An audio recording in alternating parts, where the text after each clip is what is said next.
দেশীয় বিনিয়োগকারীরা বিনিয়োগের সাহস না পাওয়ায় বিদেশে বিনিয়োগও বাধাগ্রস্ত হচ্ছে। এর পেছনে পর্যাপ্ত গ্যাস ও বিদ্যুৎ সংকট সবচেয়ে বড় দায়ী।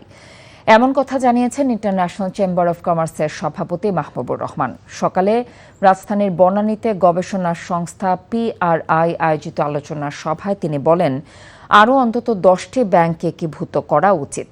আর দেশে দেউলিয়া আইন বাস্তবায়ন করা হলে অর্ধেক ব্যাংকও টিকবে না বলেও জানিয়েছেন মাহবুবুর রহমান।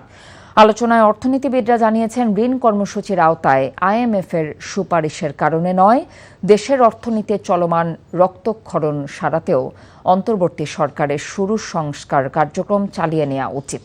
তারা বলেন, মূল্যস্ফীতি নিয়ন্ত্রণের পাশাপাশি অর্থনৈতিক প্রবৃদ্ধি অর্জনে সরকারি ও বেসরকারি খাত একসাথে কাজ করতে হবে।